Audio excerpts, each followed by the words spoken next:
Okay, so I'm Grasswalker. Hello, welcome to the Evolution of Trust. This is a weird game. It's more of like a psychology thing. I haven't played it before, but I'm pretty sure it's about game theory. So during World War One, peace broke out. It was Christmas 1914 on the Western Front. Despite strict orders not to chillax with the enemy, British and German soldiers left their trenches, crossed no man's land, and gathered to bury their dead, exchange gifts, and play games. Meanwhile, it's 2017, the West has been at peace for decades, and wow, we suck at trust. Surveys show that over the past 40 years, fewer and fewer people say they trust each other. So here's our puzzle. Why in peacetime do friends become enemies, and why in wartime do enemies become friends? The game of trust. You have one choice in front of you. Here we go. So this is the game theory. This is the prisoner's dilemma kind of stuff. In front of you is a machine. If you put a coin in the machine, the other player gets 3 coins, and vice versa. You both can choose to either cooperate or cheat. Let's say the player cheats. What should you do? You should cheat, because then neither of you get anything. Why let that moocher mooch off of you? If you cooperate and they cheat, you lose a coin while they gain 3. However, if you both cheat, nobody gains anything. If the other player cooperates, you should cooperate because you both get +2. But if you cheat, you get +3. So technically, you should cheat. Wow, that's mean. And also the correct answer, because if you both cooperate, you both give up a coin to gain 3. +2 versus +2. If you cheat and they cooperate, you still gain 3 coins. Therefore, you should still cheat. But that's mean, that's the dilemma. Trust is nice, but it can let others take advantage of you. Or shoot you as you come out unarmed of a trench. As you come out unarmed out of a trench. Sometimes distrust is rational. Oh shit, we're playing for real. Alright, here we go. This is where the game comes into play. You'll be playing with 5 different opponents, each with their own strategy. With each opponent, you'll play anywhere from 3 to 7 rounds. Can you trust them? Can they trust you? Alright, so I'm going to go for my real life strategy for this, where I'll cooperate until someone cheats me, and then I think that burns the bridge, and then I think, well, maybe they get like 1 second chance, but then that's fucking it. So we always cooperate to start with, and we'll see what they do. Yeah! If they're cooperating, I'm cooperating. Yeah! I like this guy. Alright, I'm waiting for him to fuck me over. We don't know when the last round is, so we can't just cheat to get that extra 1. I like this guy though. Ooh, look at this guy with his purple cap. Let's see how this goes. Oh, fuck you. Yeah, fuck off. Yeah, you're not scamming me. Look at this guy's shady eyes. Look at my shady eyes. Nice lady. Alright, she's nice enough. Oh, still nice. Still nice. I like this lady. She's giving me score. Oh, I only got 4 rounds against her. Hello, cowboy guy. Oh, I'm expecting him to cheat me. Oh, he's nice. Oh, teamwork makes the dream work. I like this guy. The cooperation is real. It's working. What are you? What kind of hat is that? That's like some weird fucking helicopter hat. It's like a Sherlock Holmes hat kind of thing. Oh, he's friendly. Oh, fuck you! You get 1 chance. Alright, alright. Maybe he goes like cheat friendly, cheat friendly. No. Okay, he was just a dick and now he's nice. Oh, you cock! Fuck this kid.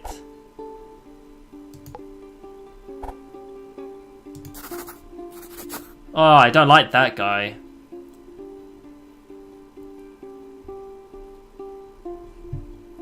Okay, so I scored 31, the lowest is 7, the highest is 49. Copycat. I start with cooperate, I just copy whatever you did. Meow. Listen, partner, I'll start cooperating and keep cooperating, but if you ever cheat me, I'll cheat you back till the end of tarnation. Always cheat. Fuck that always cheat guy. Always cooperate. I like that one. They were nice. Detective. First I analyze you. I start cooperate, cheat, cooperate, cooperate. If you cheat back, I'll act like copycat. If you never cheat back, I'll act like always cheat to exploit you. Ah, so he was a little fucking dick face that alternated. Cooperate, cheat, cooperate, cooperate. We didn't do that badly against him though. Okay, so we're pitting them against each other now. Each character will play against each other. 10 paired matches, 10 rounds per match. Who will get the highest score? Alright, let's think about this. Always cheat is going to annihilate always cooperate, but they're going to get nothing against the grudges. Cheat's not going to get anything against copycat because they'll win the first round and then they just cheat each other, and cheat won't get much against the detective. Copycat will win the cheat matchup. Well, he'll lose a couple points on the cheat matchup, but he'll get big points here. These three are going to benefit each other in like this little triangle.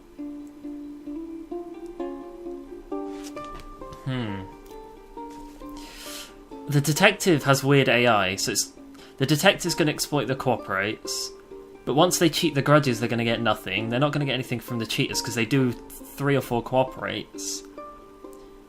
They're not going to get much from the copycat either because they're going to do the same shit. I feel like Grudge is going to win it. That's my hunch. Copycat versus always cheat. I remember that, by the way. You may be skeptical about that Christmas truce story. Was it just a fluke? Yes, the truce was dramatic, but it was neither unique nor unusual. Not every trench joined in the peace, but it was pretty widespread. Many frontlines came up with the idea independently, despite specific strict orders not to. In fact, before Christmas, several frontliners had already established an unofficial secret peace. They called it the live and let live system. You don't shoot me, I don't shoot you. And this worked. You may be skeptical, most soldiers don't spontaneously form peace with the enemy. What's special about trench warfare? What's unique about the trenches is you face the same specific soldiers every day. It's a repeated game that makes all the difference. The winner is... Oh, shit! Oh, Grudger came second place. Okay. But the copycat is the best. The golden rule. Live and let live. That's why peace could emerge in the trenches of World War I. When you're forced to play the same game with the same people, copycat doesn't win the battle, it wins the war. Multiple tournaments. Okay, so the population of players evolve over time. 3-step dance. Play the tournament, eliminate the losers, reproduce the winners, and repeat. Okay. All cooperate cannot win this. All cheat's gonna feed on these. But the copycat is gonna beat the cheats, right? Wait, okay, let's think about this. The cheats are gonna beat the cooperates, they're gonna beat the cooperates. It's gonna reproduce like a half and half. But how does the copycat beat the cheats? Because the copycat starts with a cooperate and then just spams cheat. So all cheat has to win, right?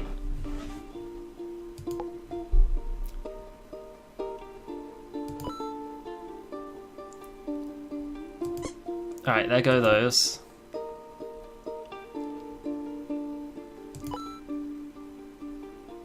Alright, there goes those.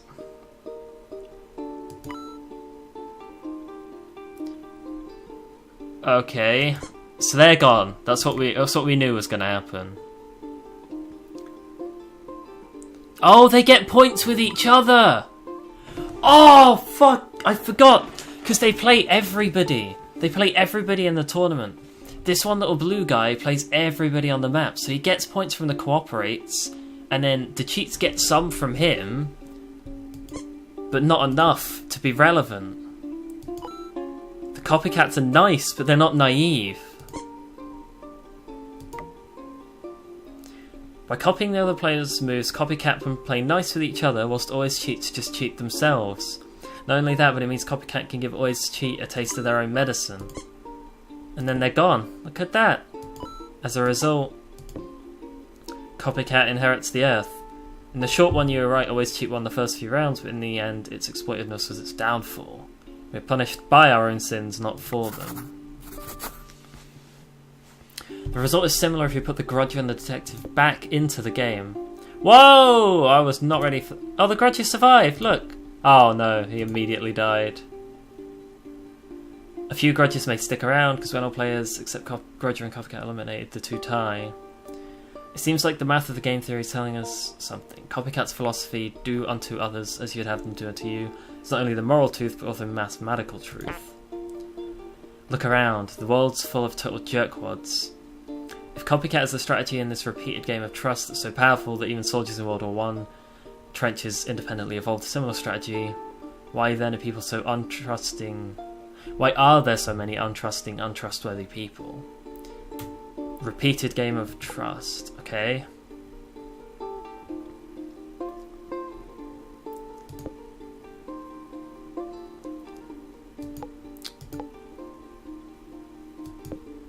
Yeah, we already know Copycat wins in the long run, but that's under the current rules. Do they still win at 7 rounds? Let's have a look. I think they do. Yep. What about 5 rounds? I don't think they'll win 5 rounds. Cheater's going to take them this time. Yeah. So what about 6? Because that's the cut-off line. Yeah, they win at 6. So, for example, if you were working for a company for 5 years and you just exploited the shit out of everyone and then left, you've won. 5 or less, always cheat dominates. In 1985, when Americans were asked how many close friends they have, the most common answer was 3. In 2004, the common answer was 0. We have fewer friends across class, racial, economic and political lines because we have fewer friends, period. Huh. Here are the payoffs for the trust game. Change the both cooperate reward from +2 to +1. Then click start. Ah, now it doesn't matter if you cooperate, because it's more profitable to cheat, so everyone will just cheat. Interesting. I mean, we know what's going to happen here. If you punish cheating, the copycats are going to win. Oh, wait. Ah, always give. If you punish cheating, the always cooperates win. Interesting. With a lower win-win reward, always cheat takes over. Zero-sum game. This is sadly the most common belief that a gain for us must come at a loss for them. This is when people make a hard effort to create a win-win solution. Mistakes. As cool as Copycat is, it has a huge fatal weakness. To understand the problem, let's say 2 copycats are playing against each other. Being nice, their first moves will be cooperate. Yeah. Oh, that one ate shit. Oh, it wanted to help and it wanted to pay the money, but it fell over. Mistakes, miscommunication, misinterpretations. Accident happens all the time in real life, but the other person doesn't think. Look at that quirky eyebrow. Now he's gonna cheat. Oh no, ×2. The other player being a copycat had to retaliate. You being a copycat as well will also have to retaliate.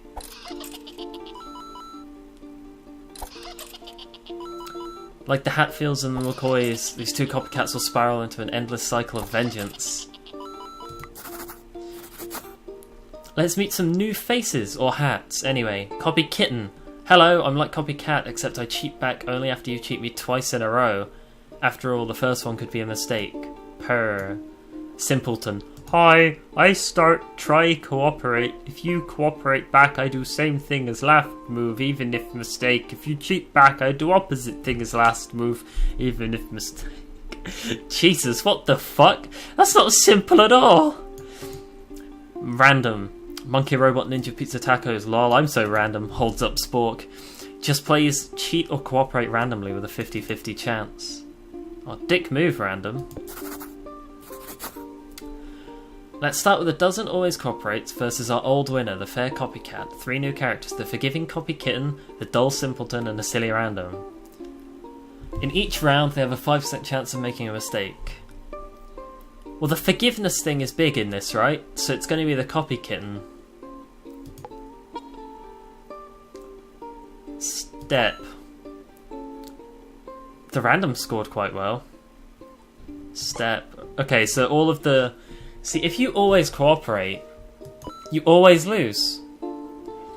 That's actually really sad. It's like a life lesson for some of the people watching. They're like, wait, if I always cooperate, I'm always gonna lose? Like, it's... Oh my god, the simpletons won!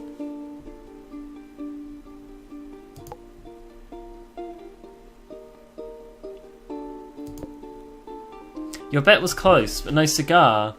Simpleton wins. This is because Simpleton is actually capable of exploiting Always Cooperate. They both start cooperating, but if Simpleton makes a mistake and cheats, Always Cooperate never retaliates, it'll keep cheating them. Huh. The same thing, except instead of Always Cooperate, it's half Always Cheat, a much less forgiving, much more hostile environment. Well, if it's more hostile... The Simpleton's just gonna get wrecked by all cheat. Random, I feel like Random will win it. But they added this copy kitten for a reason. If you cheat them twice in a row... Sometimes the cheats are gonna make a mistake though, and they're gonna accidentally give to you. Fuck it. Oh god, there's only one little baby Random left. Oh. Oh, they work together! The copy kitten and the copy cat are working together, and they'll both win.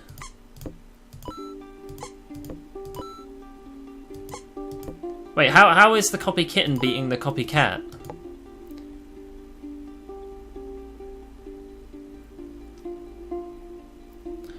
You bet on copy kitten again. Go through the simulation. You were right on the money. Copy kitten wins this time. That's surprising that even with a meaner starting population, Copy Kitten, a more forgiving version of Copycat, was the most successful. Note, Copy Kitten is so forgiving it doesn't even entirely wipe out Copycat, it just shares room. Yeah, it's never gonna, like, completely die. Miscommunication 5% could lead to more forgiveness. Is this true for all levels? I want to see if Random wins the 50% chance of mistake. Oh, come on, Random. Come on, Random. Come on, you Reds. Oh, no. Ah. This is interesting, though, because Copycat and Copy Kitten are dominating when you always, like, there's a solid chance of mistakes. I think they'll wipe them out over time. Then again, the Simpleton starts to feed on them once they get bigger. But then the old cheat holds the Simpleton down. Huh. Copycat's out now, so now the Simpleton's gonna take it. But the cheat gets... This is like a little fucking three-way cycle here. Where everyone kills each other. That's interesting, though. So what if there's no chance of a mistake? Random goes straight out. Copycat wins. Yeah, looks like it. There's a couple of Copy Kittens that are coming in. Whoa. It looks like they want to fight back in. Okay. Interesting. At 0%, the Copycat wins. At 1 to 9%, Copy Kitten wins. At 10 to 49, Always Cheat wins. At 50%, nobody ever wins. This is why miscommunication is such an interesting barrier to trust. Huh. Sandbox mode. Oh, you can twist everything. Interesting. Game theory has shown us that 3 things are needed for the evolution of trust. Repeat interactions, possible win-wins, low miscommunication. Real-world trust is affected by more than this. There's reputation, shared values, contracts, cultural markers, blah blah blah. Let's not forget... What the game is defines what the players do. Our problem today isn't just people losing trust, it's that our environment acts against the evolution of trusts. It may seem cynical or naive that we're merely products of our environment, but as game theory reminds us, we are each other's environment. In the short run, the game defines the players. In the long run, it's the players that define the game. So what you can do to create the conditions necessary to evolve trust, build relationships, find win-wins, communicate clearly. Maybe then we can stop firing at each other. Huh. Interesting. Live and let live. Well, I hope you guys enjoyed this. It was a weird game, but maybe it caused you guys to think, actually, the way I approach my life is a bit fucked. It's mathematically and game theory proven not to be effective. Maybe I should evolve my strategy to something like copycat or copy kitten, rather than always cheat. Or it sounds bad to say, but don't always cooperate. Don't always cooperate. That never ends well for you. But thank you guys for watching, and I'll see you in the next video.